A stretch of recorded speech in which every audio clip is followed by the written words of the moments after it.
aren't naturally made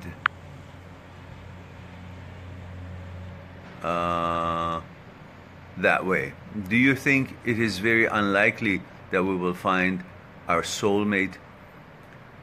Is it best we go into relationship, even if chosen wisely, enjoying it while it lasts, but not to be surprised if it doesn't?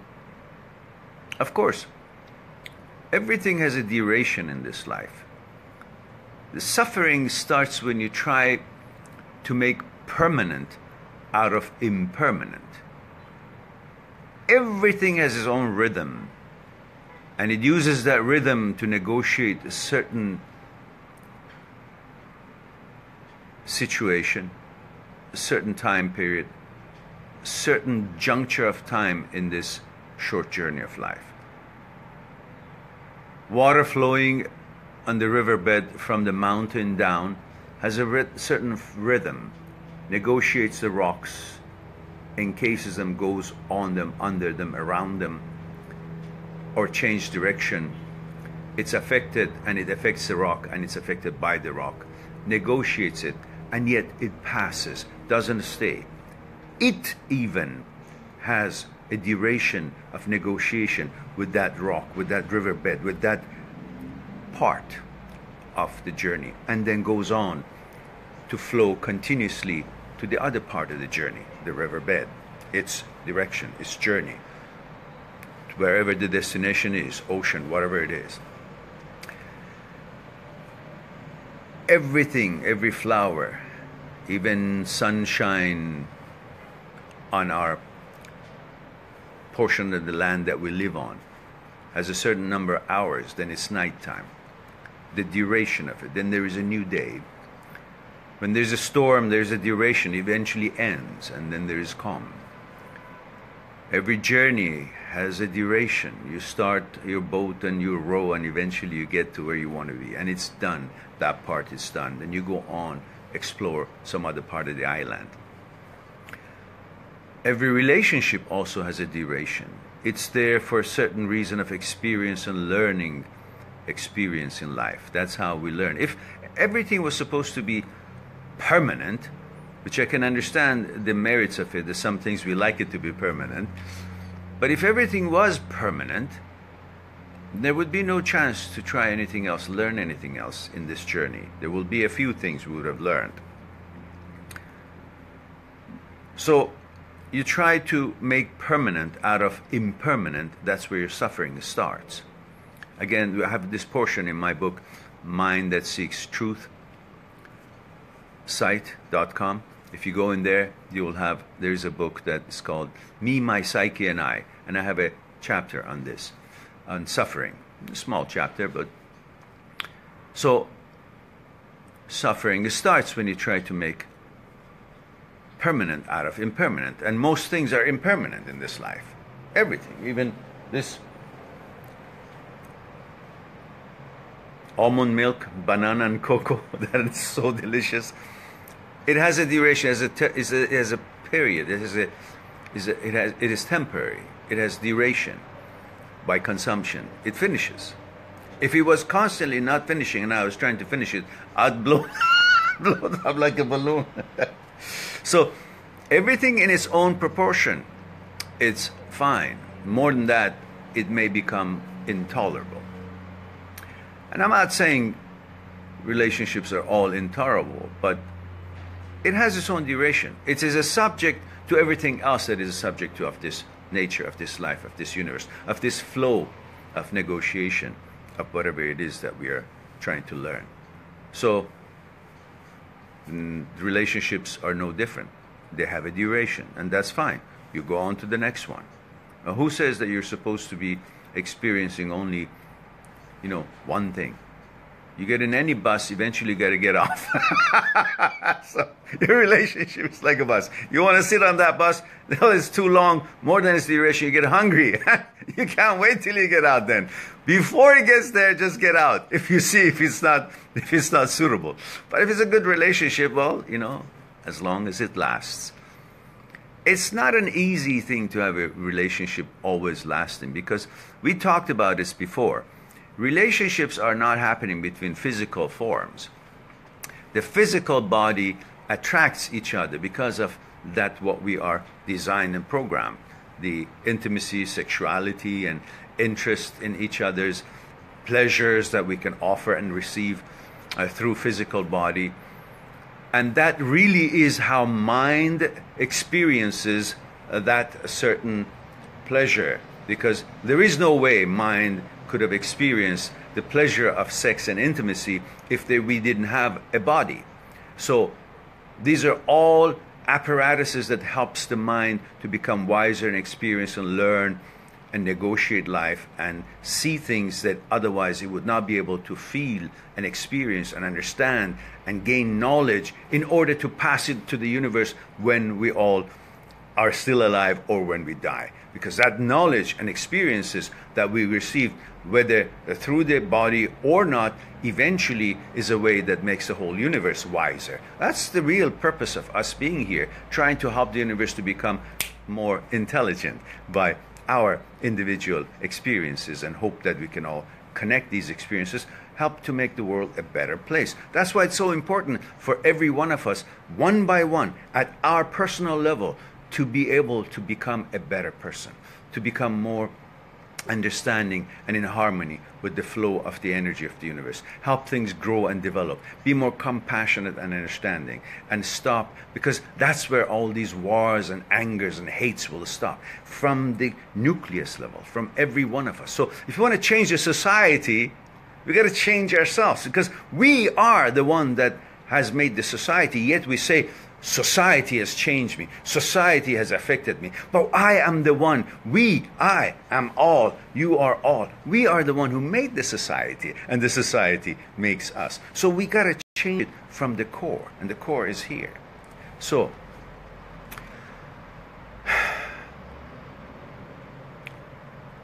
I forgot what I was saying.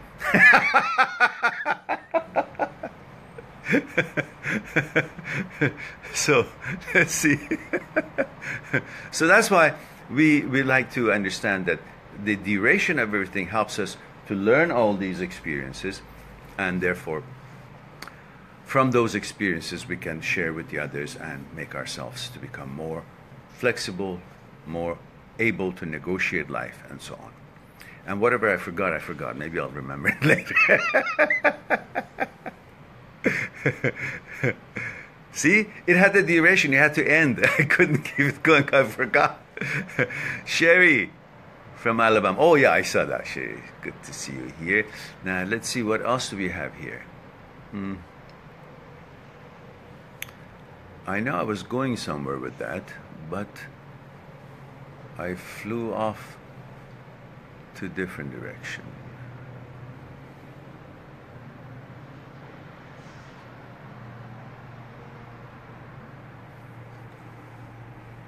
So we're looking for another question here, unless I would remember where I was taking my conversation, which I have no idea now.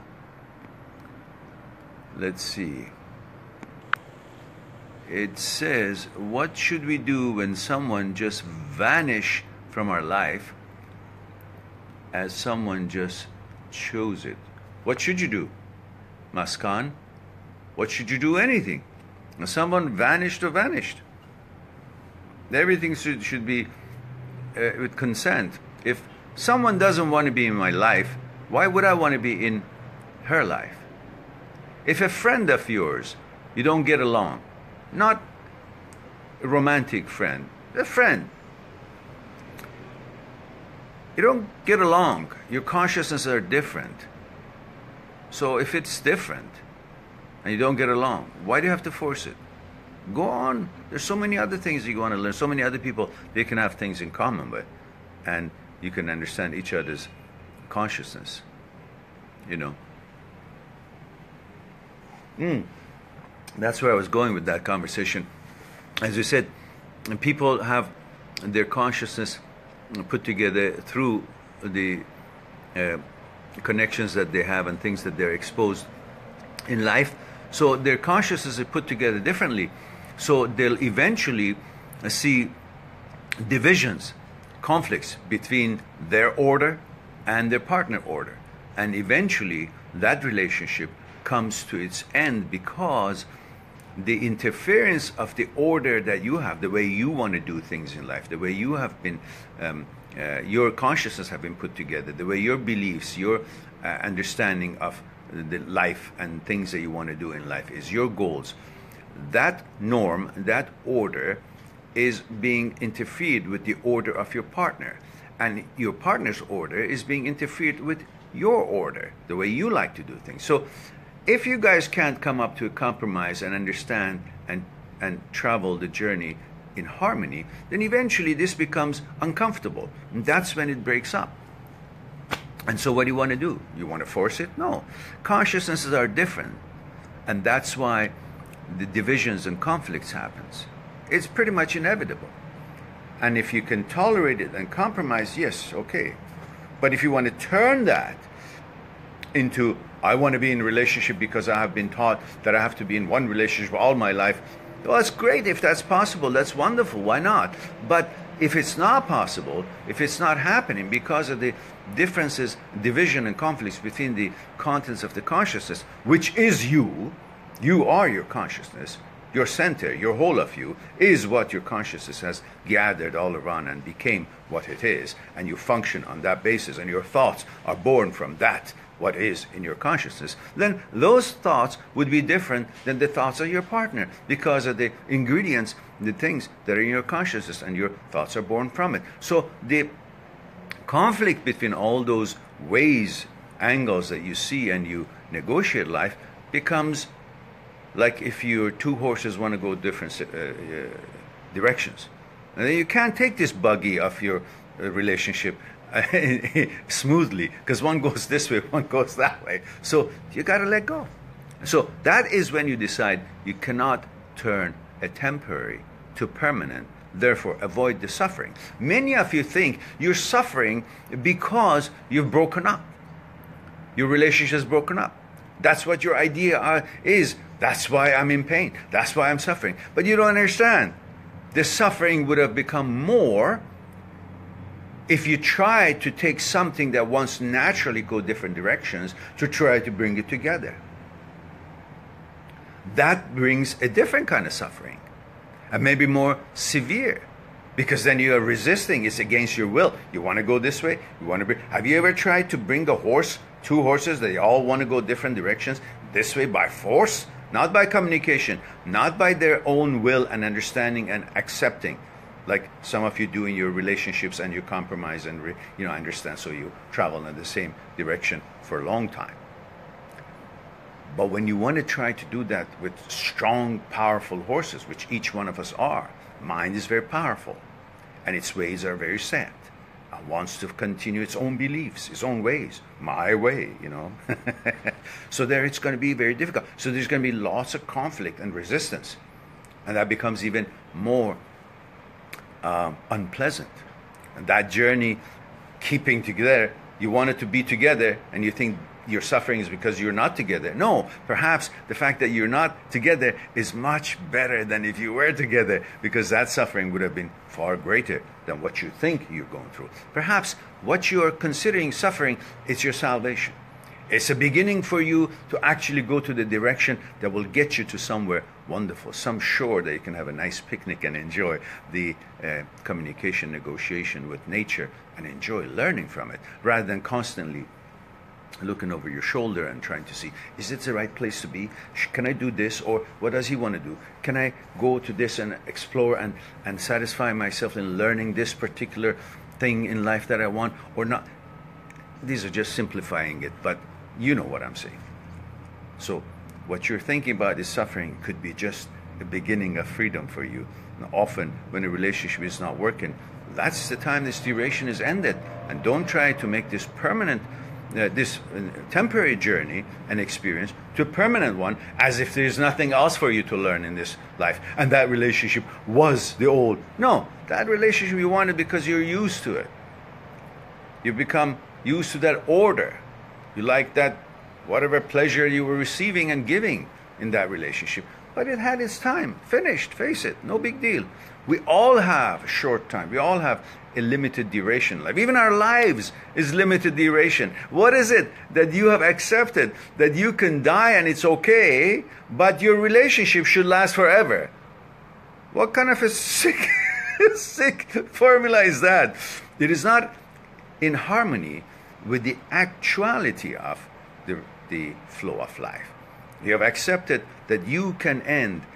Your duration is not permanent, as difficult and unpalatable as this is, but because our consciousness has been conditioned to understand and accept that. But yet we want our relationships to be, forever. So, read between the lines.